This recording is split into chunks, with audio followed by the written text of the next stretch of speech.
아멘. 우리 좌우 옆에 있는 분들과 인사 나누겠습니다. 사랑합니다. 축복합니다. 네. 오늘 이 자리에 오신 분들 또 함께 인터넷으로 예배하는 모든 분들 하나님께서 더 큰 은혜와 복으로 채워주실 줄 믿습니다. 인형을 좋아하는 한 아이가 있었습니다. 이 아이가 그 집에 어떤 아저씨가 놀러 오니까 그 앞에서 왠지 자기 인형을 자랑하고 싶은 거예요. 그래서 인형들을 쭉 늘어놓고 뭐 이렇게 자꾸 보여주는 거예요. 그러니까 이 아저씨가 아기가 너무 귀여우니까 그러면 얘야 너는 그 인형들 가운데서 뭘 가장 예뻐하냐? 그렇게 물었어요. 그랬더니 가만히 애가 있더니 근데 그거는 제가 보여드리기가 좀 어렵다고 제가 보여드려도 웃으면 안 된다고 그런 얘기를 하는 거예요. 그래서 알았다고 그러면 뭘 어떤 걸 제일 예뻐하는지 한번 보여달라고 그랬더니 방으로 쑥 들어가는 거예요. 인형들이 많은데 그 인형에선 고르지 않고 방으로 들어가서 한 인형을 갖고 나오는 겁니다. 그 인형을 갖고 나왔는데 코가 다 뭉개지고 팔다리가 끊어지고 아주 볼품이 없어요. 낡아갖고 그냥 다 떨어진 그런 인형을 들고 왔어요. 그래서 너무 이상하잖아요. 아니 얘야, 아니 인형이 이렇게 많은데 그중에 네가 제일 사랑하는 제일 예뻐하는 인형이 이 인형이야? 그랬더니 맞대요. 왜 그렇게 이 인형을 예뻐해? 그랬더니 다른 인형들은 다 사람들이 다 예뻐하고 좋다고 하는데 얘는 너무 지금 코도 뭉개지고 팔다리도 떨어지고 너무 낡아서 아무도 사랑해 주는 사람이 없잖아요. 그래서 제가 사랑해 주는 거예요. 그렇게 얘기하는 거예요. 여러분, 이 아이의 대답, 이것이 우리 주님이 우리를 바라볼 때 주님의 마음입니다. 우리가 아무것도 하지 못하고 볼품없고 정말 여러 가지 정말 어떻게 보면 세상에서 다 누더기 같은 인생이라 할지라도 우리 주님은 그래도 우리 가운데 먼저 찾아오시고 우리를 사랑해 주시는 줄 믿습니다. 근데 이러한 주님의 사랑을 우리가 제대로 인식하지 못하고 사는 경우가 너무나 많습니다. 주님께서 분명히 나를 사랑한다. 그렇게 내가 알고 있고 그렇게 배워왔고 우리가 그런 하나님의 큰 은혜와 사랑을 누리며 살아왔어도 내가 어떤 큰 어려움을 당한다거나 내 삶에 큰 중병이 걸리게 되면은 그것이 자꾸 가물가물해져요. 어떤 집사님이요 중병에 걸렸습니다. 이 집사님이 아주 예수님을 열심히 믿고 정말 충성스럽게 그렇게 수고하던 그런 분인데 이 중병에 걸리고 나니까 왜 하나님께서 나에게 이런 병을 주시는지 이런 어려움을 왜 나한테 허락했는지 그 모든 것들이 서운한 거예요. 그러다 보니까 우리 하나님이 그 베풀어준 그 사랑 그 은혜 그런 것들이 다 그냥 어느 사이인가 의심스러운 거예요. 하나님이 정말 날 사랑하시는가? 날 사랑하지 않는 거 아니야? 자꾸 그런 의심이 드는 거예요. 그래서 병문안 온 친구에게 그 얘기를 했어요. 내가 정말 하나님이 나를 사랑하는지 모르겠다. 내가 왜 이렇게 병들어서 이렇게 누워 있어야 되는지 모르겠다. 그 얘기를 하니까 그 병문안 온 그 친구가 이렇게 얘기했대요. 야, 내가 오늘 집에 들어가면은 내가 힘들고 어렵지만 우리 집에 아직 갓난아기가 있는데 이 아기를 내가 힘들어도 안아주고 너무너무 사랑스럽기 때문에 내가 힘들어도 달래주고 그 아이와 함께 놀아줄 거야. 그 아이가 나에게 뭐 해주는 건 없어. 그렇지만은 그 아이가 너무 사랑스럽기 때문에 나는 그렇게 할 거야. 뿐만 아니라 그 아이가 좀 자라서 크면은 그 아이가 나한테 10원 한 장 갖다 주는 건 없어도 나한테 와서 뭐 해달라 자꾸 얘기해도 나는 그거 아무 군말 없이 그 아이가 해달라는 대로 하나하나 해주고 그러면서도 그 아이한테 내가 해줬으니까 뭐 내놔라 이런 소리 나는 하지 않을 거야. 나는 그 아이를 사랑하기 때문에. 그 아이가 정말 나를 사랑하는지 사랑하지 않는지 솔직히 와서 나는 그 아이에게 물어보지도 않았고 그리고 또 그것을 나를 사랑한다고 생각도 안 해. 왜 그러냐면 그 아이가 내가 힘들고 어렵고 아프다고 해서 나 때문에 근심하고 걱정하는 건 없어. 그 아이가 이 아이가 자랐다고 해도 그 아이는 아마 내가 아프면은 그냥 쿨쿨 자고 내가 아주 괴로워도 그 아이는 아무렇지도 않게 즐겁게 뛰어놀 그런 일을 할 거라고. 그렇다고 해서 내가 이 아기를 내가 사랑하는 것, 그것이 그 나를 사랑해 주지 않는다고 해서 사랑하지 않는 것이 옳은가? 아니면은 내가 나를 사랑해 주지 않아도 이 아이가 내가 베풀어 준 그 은혜를 기억하지 못하고 그렇게 산다고 해도 내가 이 아이를 사랑하는 것이 옳은가? 나는 우리 아기가 나를 사랑해 주지 않아도 나는 우리 아기에게 내가 해줄 수 있는 만큼 사랑해 줄 거야. 그렇게 얘기를 했대요. 그것이 하나님의 마음이야. 여러분, 이 친구가 그 얘기를 가만히 듣더니 내가 주님 앞에 아무것도 할 수 없어도 부족해도 또 이 자리에 누워 있다고 할지라도 그래도 하나님은 나를 사랑하는구나. 그걸 깨닫게 되었다고 해요. 그래서 흐느껴 울면서 이제야 내가 하나님 사랑을 알게 됐다. 그 친구에게 그런 이야기를 했다고 합니다. 여러분, 하나님의 사랑은 내가 잘하거나 못하거나 내가 부족하거나 하나님 앞에서 부끄러운 일을 행하거나 상관없어요. 그럴지라도 나를 사랑해 주시는 무조건적인 사랑이신 줄 믿습니다. 주님께서는 나에게 먼저 찾아오시고 내가 연약해 할지라도 내가 하나님 앞에 부끄러운 짓을 했을지라도 와서 나를 먼저 붙들어 주시고 나를 사랑해 주시고 나를 위해서 자신의 아들조차도 아낌없이 내어주시고 나를 위해서 희생하시는 분이 바로 하나님이십니다. 그 놀라운 사랑 가운데서 우리가 오늘 이 자리에 나와 있는 줄 믿습니다. 오늘 바울이 우리에게 전해주는 말씀 1절 말씀 보세요. 거기 보면은 그러므로 사랑을 받는 자녀같이 너희는 하나님을 본받는 자가 되라. 그렇게 말씀하고 있습니다. 우리 하나님의 사랑을 우리는 이렇게 풍성히 오늘도 지금도 이 순간도 계속해서 누리고 있는 거예요. 그 사랑을 받는 자녀같이 너희는 어떻게 하라고요? 하나님을 본받는 자 되라. 그렇게 말씀하고 있습니다. 그 하나님의 놀라운 그 사랑을 덧입고 살아가는 자로서 하나님의 그 사랑을 실제적으로 실천하며 사는 자가 되라. 그 말씀하는 거예요. 그게 하나님을 본받는 자 아닙니까? 여러분, 하나님을 본받는다는 것은 다른 게 아니에요. 우리가 정말 하나님의 형상대로 지으심을 받은 그런 존재로서 하나님이 갖고 있는 그 인격과 품성을 닮아가는 것입니다. 그래서 주님이 우리에게 베풀어 준 그 놀라운 은혜와 사랑을 누리면서 그것을 가지고 우리가 또한 주님의 그 사랑을 함께 나눌 수 있는, 다시 말하면은 하나님을 따라 의와 진리의 거룩함으로 지으심을 받은 새 사람을 입은 존재로서 하나님을 드러내는 그런 삶을 살아가는, 그것을 하나님을 본받는 자라고 얘기하고 있는 겁니다. 여러분, 우리가 이러한 하나님을 본받는 자가 되기 위해서 우리는 무엇을 해야 합니까? 오늘 그 구체적인 방법을 3가지를 우리에게 들려주고 있어요. 그것은 먼저 그리스도의 사랑을 본받는 것입니다. 그럴 때 우리가 하나님을 본받는 자가 되는 것입니다. 2절 말씀 보세요. 2절 말씀 보면 그리스도께서 너희를 사랑한 것 같이 너희도 사랑 가운데서 행하라. 그는 우리를 위하여 자신을 버리사 향기로운 제물과 희생 제물로 하나님께 드리셨느니라. 예수 그리스도께서 우리를 어떻게 살아가셨다고 말씀하고 있습니까?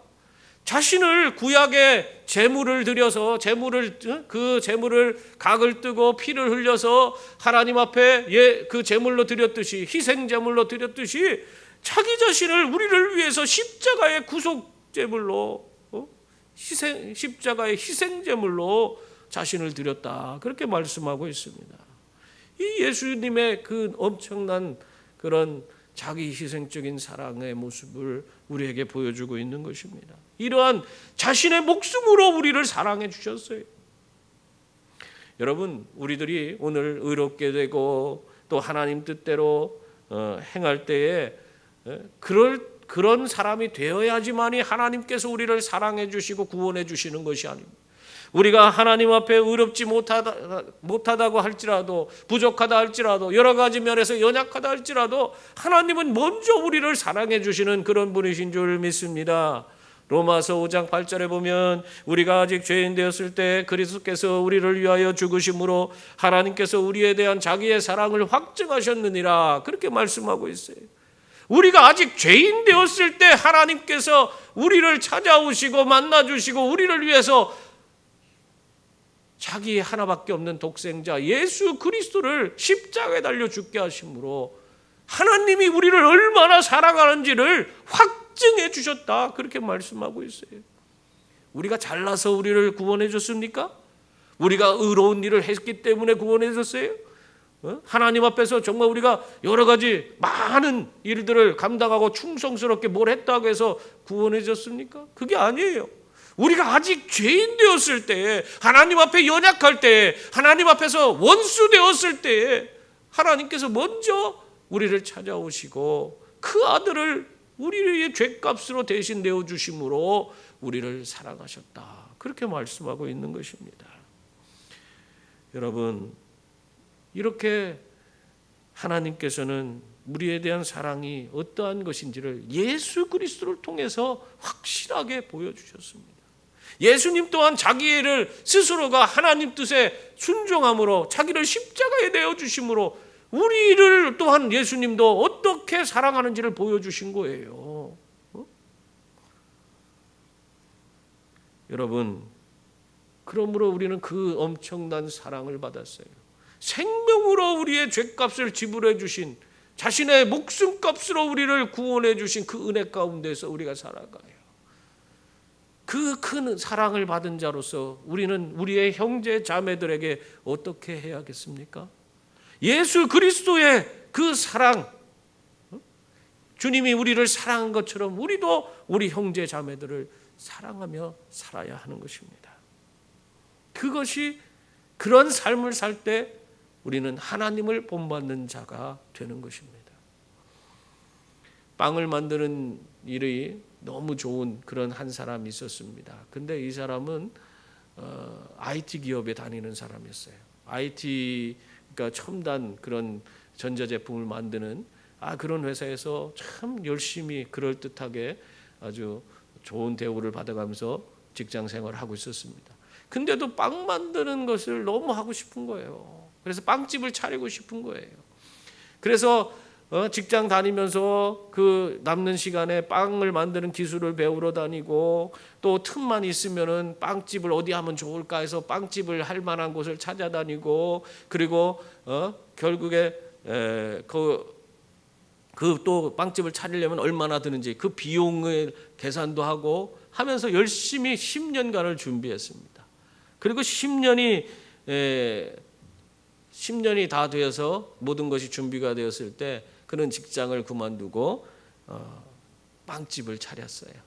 빵집을 차리고 나니까 너무너무 행복한 거예요. 자기가 하고 싶었던 그 빵 만드는 일을 하니까 이 사람이 너무 기분이 좋아요. 그래서 날마다 빵을 잘 만들어서 이걸 가지고 우리 딸이 아침에 학교 갈 때마다 내가 하나씩 잘 구워줘서 우리 딸이 또 행복했으면 좋겠다 생각을 한 거예요. 그래서 아침마다 빵을 일찍 만들어서 학교 가는 딸에게 빵을 하나씩, 따뜻한 빵을 하나씩 건네줬습니다. 그래서 이제 아이를 그렇게 학교를 보냈는데, 그 아이가 이제 학교 갔다 온 후에 너무 궁금하잖아요. 빵을 잘 먹고 그랬는지, 자기가 만든 빵이 얼마나 맛있는지 얘기가 듣고 싶은 거예요. 그래서 이 아빠가 딸한테, 야, 빵 어땠어? 빵 맛있었어? 그러니까 얘 딸이 하는 소리가, 예, 맛있었어요. 오늘 생크림이 너무 맛있었어요. 그러는 거예요. 그런데 아빠가 깜짝 놀랐어요. 왜냐? 오늘 아침에 해준 빵에는 생크림이 들어가지 않았기 때문에 그렇습니다. 이 아이가 빵을 안 먹은 거예요. 그래서 아니, 이렇게 빵을 내가 정성스럽게 만들어서 우리 딸 행복하라고 이 빵 먹고 잘 건강하고 잘 학교 생활도 잘하라고 만들어주는 건데 도대체 빵을 안 먹고 어떻게 하는 건가 궁금해서 이 딸이 학교에 가는데 빵을 들려주고는 그 딸이 가는 뒤를 쫓아서 살곰살곰 따라갔어요. 그랬더니 이 아이가 학교 앞에 다 가서는 어떤 그 학교 앞에서 갑자기 멈추더니 거기서 빵을 꺼내서 어떤 분한테 드리는 거예요. 그리고 인사를 굽보가고 학교로 들어가 버리네. 보니까 학교 앞에서 폐지를 줍고 있던 어떤 할머니가 계셨는데 그 할머니에게 날마다 그 빵을, 따뜻한 빵을 하나씩 갖다 드린 거예요. 자긴 먹지 않고. 그걸 보니까 이 아빠가 감동이 왔어요. 우리 딸이 저렇게 주님의 사랑을 저렇게 실천하고 있구나. 나도 그래야겠다. 그래서 하루 종일 이 빵을 만들고 그걸 판 다음에는 남는 빵이 있잖아요.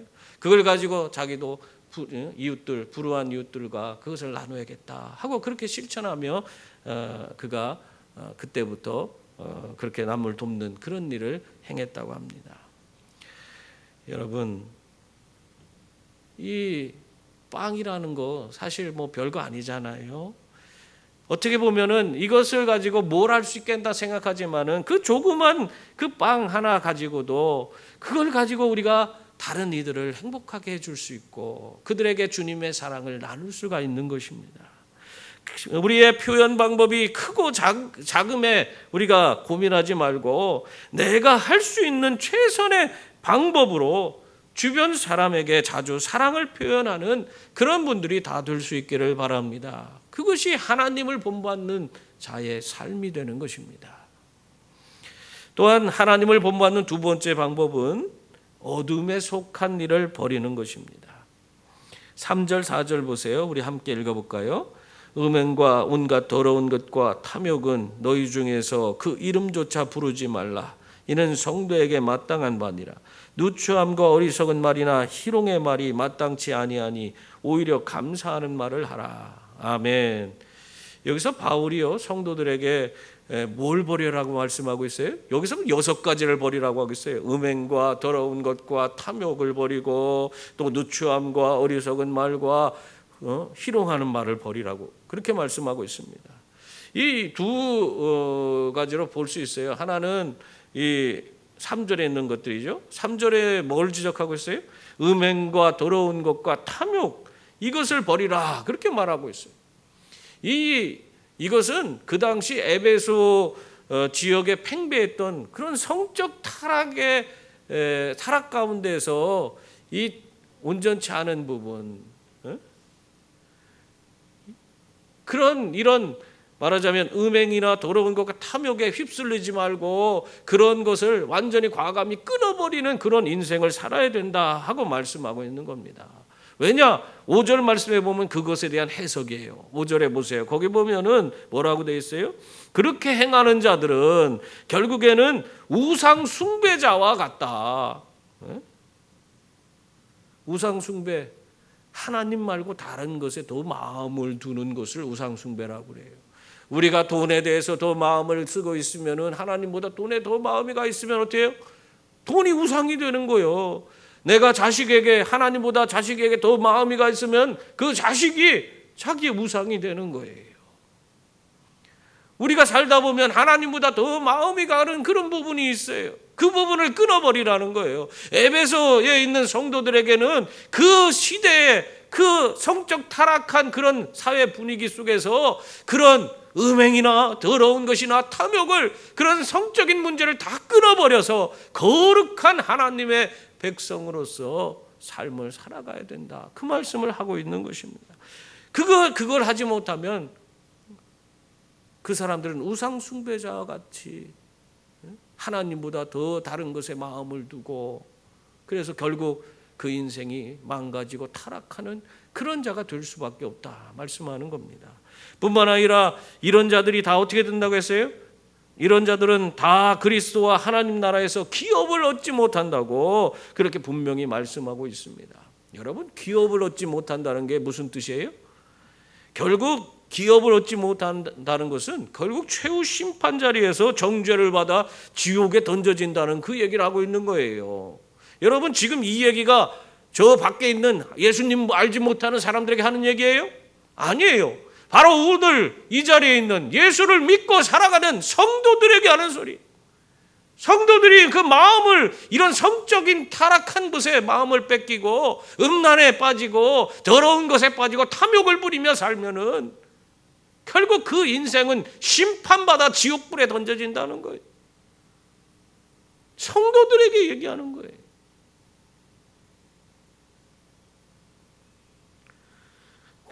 그래서 우리에게 이 어둠의 더러운 것들, 이 어둠의 것들을 우리는 끊어버려야 하는 것입니다. 또한 4절에 보면은 여기서는 말에 대한 것이죠. 누추함과 어리석은 말, 희롱의 말은 입에 올리기, 그것을 하지 마라 하는 거예요. 이게 여기서 누추한 그런 말이 무슨 뜻이냐? 누추한 말, 어리석은 말, 희롱의 말. 이거는 입에 올리기조차 부끄러운 속된 말들을 가리키는 겁니다. 다른 사람들에 대해서 우리가 비난하고 또 수근수근대고 그렇게 하는 것들, 그게 다 어리석은 말이고 부끄러운 말이고, 그런 희롱의 말은 결과적으로 하나님의 진노가 그에 임하게 된다. 그 말씀을 하고 있어요. 여러분, 이런 말을 하면은 결국에는 그것이 자기에게 영향을 미치게 됩니다. 이런 부정적인 말, 이런 더러운 말, 이런 다른 사람들에게 진정 이렇게 희롱하는 그런 말들을 하게 되면은 그 경건한 성도들의 삶 자체가 다 무너지게 돼 있어요. 망가지게 돼 있는 거예요. 그래서 6절에 보면은 이 말, 이런 말을 제대로 하지 못하고 이렇게 더러운 말, 이런 정말 부끄러운 속된 말들을 하는 자들은 하나님의 진노가 불순종의 아들들에게 임한다. 6절에서 분명히 그렇게 말씀하고 있어요. 그거에 대한 해석이에요. 4절에 대한 해석을 6절에서 하고 있는 거예요. 그러므로 여러분, 성도들은 철저하게 이 어둠에 속한 일들, 이런 것들을 다 끊어버려야 하는 것입니다. 그러지 않으면은 그것이 우리 가정을 망가지게 하고 우리의 삶을 다 좀먹어 들어가는 거예요. 어떤 소매치기가 6살 난 그 아들이 하나 있었어요. 이 아들만 바라보고 아들 잘 키우려고 애를 쓰면서 살아갑니다. 근데 어느 날 나갔다 오니까 이 구멍가게에서 그 아들이 뭔가 훔쳐 먹었다는 거예요. 그래갖고 막 사람들한테 혼나고 그런 걸 봤어요. 그래서 그걸 보니까 이 아빠가 너무 화가 나는 거예요. 그래서 아들을 데려다 놓고 엉덩이를 팍 때리면서, 이놈의 새끼, 그냥 내가 너 하나 잘 키우기 위해서 내가 소매치기도 하면서 내가 그 더러운 일 정말 하기 싫은데도 내가 그런 일들을 하면서까지 너 하나 잘 키우려고 애를 쓰고 있는데 너가 어떻게 그거 가서 가게에서 훔쳐 먹을 수 있냐? 돈 달라면 내가 안 주냐? 돈 달라면 줄 텐데 왜 그랬냐? 그러니까 애가 울면서 아빠도 그러면서 왜 나한테 그래? 아빠도 그러잖아.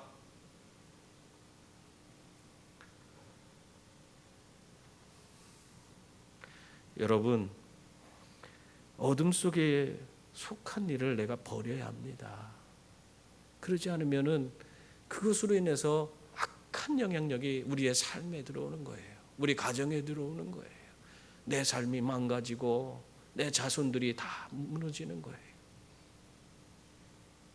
그러므로 어둠에 속한 모든 일들을 과감히 내버리고 하나님을 본받는 자들이 다 될 수 있기를 바랍니다.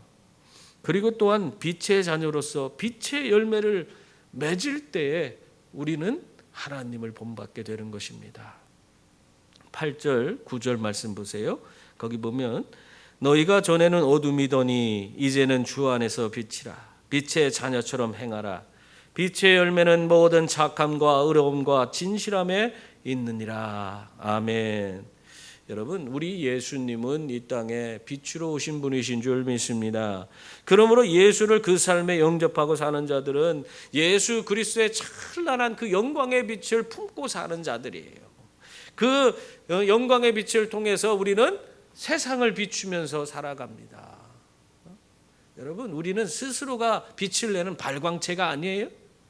우리가 세상의 빛이라 그렇게 주님이 말씀하셨을 때 우리가 스스로가 빛을 내는 빛이 아니에요.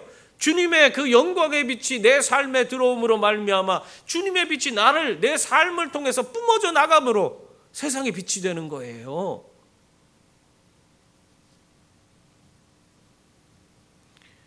그러므로 우리는 예수님을 내 삶에 온전히 모셔드려야 돼. 그렇지 않으면 우리는 온전히 빛으로 살아갈 수가 없습니다.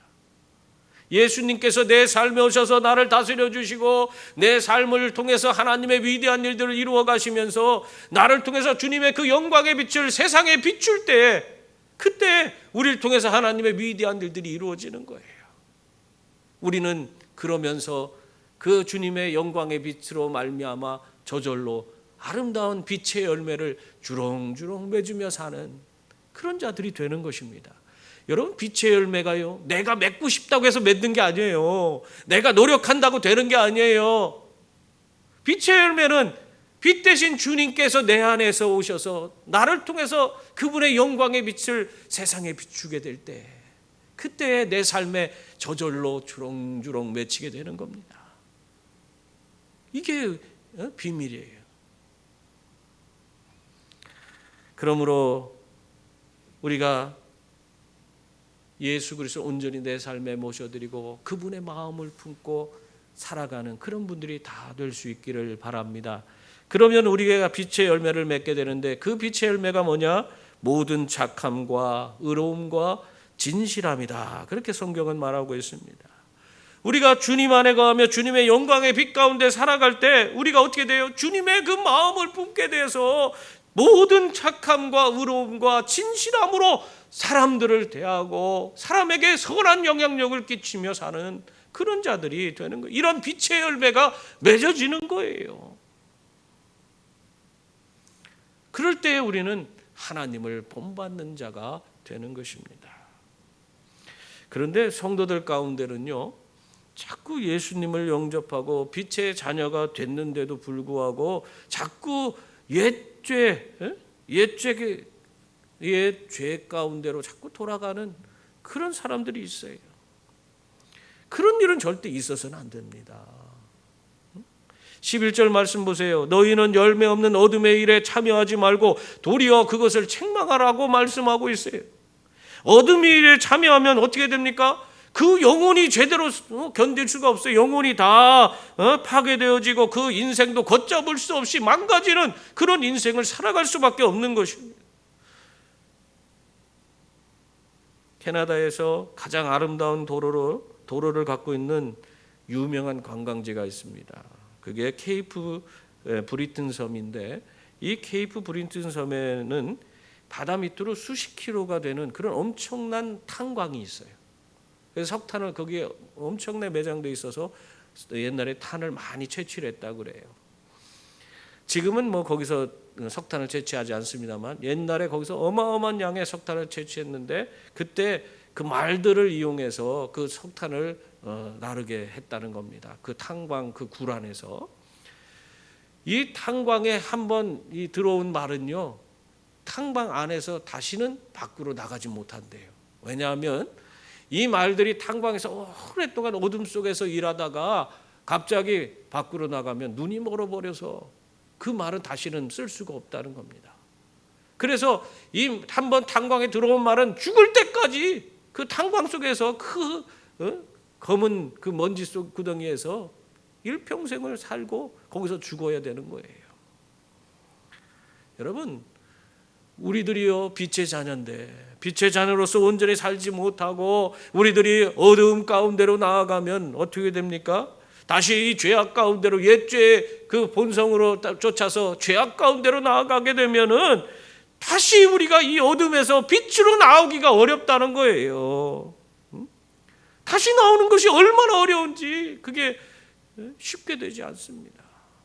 그러므로 우리는 다시 어둠으로 돌아가서는 안 되는 겁니다. 주님 안에서 빛의 자녀로서 빛의 열매를 맺으며 우리가 항상 온전한 모습으로 하나님 앞에 거룩한 빛의 자녀로 설 수 있게 해달라고 우리가 늘 깨어서 기도하는 그런 분들이 되어야 하는 줄 믿습니다. 사단의 악한 관계에 빠져서 돌이킬 수 없는 그런 후회를 하는 자들이 되지 말고 우리의 마음을 힘써 지키는 그런 분들이 되어야 하는 줄 믿습니다. 그래서 하나님을 기쁘시게 하는 그런 자들이 되어야 합니다. 그래야지 우리가 하나님을 본받는 자의 삶을 살아가게 되는 거예요. 사랑하는 성도님들, 14절 말씀을 보면 그러므로 이르시기를 잠자는 자여 깨어서 죽은 자들 가운데서 일어나라. 그리스도께서 너에게 비추이시리라 하셨느니라 말씀하고 있습니다. 이 바울이 지금 교회의 성도들에게 뭐라고 하고 있어요? 잠자는 자들아 즉시 깨어 일어나라. 지금 그 말하는 거예요. 강력하게 그들의 영적인 그런 죽음 가운데서 벗어나서 깨어서 하나님의 빛의 자녀로서 삶을 살아라. 그 말을 하고 있습니다. 영적으로 잠들어서 자꾸 엉뚱한 그런 어둠의 일들에 빠져서 살지 말고 주님의 영광의 빛으로 깨어서 하나님을 본받는 자가 되라. 하나님의 위대한 사랑을 실천하며 사는 그런 자들이 되라. 그 말을 하고 있는 것입니다.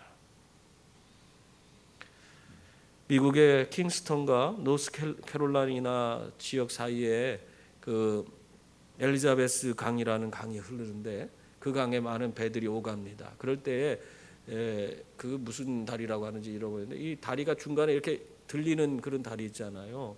그래서 그 다리에 배가 이렇게 다리가 열리면은 배가 지나가고 그렇게 되는 다리들이 있는데 그 다리에 관리인이 항상 배가 오면은 신호를 보내게 돼 있어요. 깃발, 빨간 깃발 하면 멈추라, 하얀 깃발 올리면 지나가도 된다 이렇게 하는 거예요.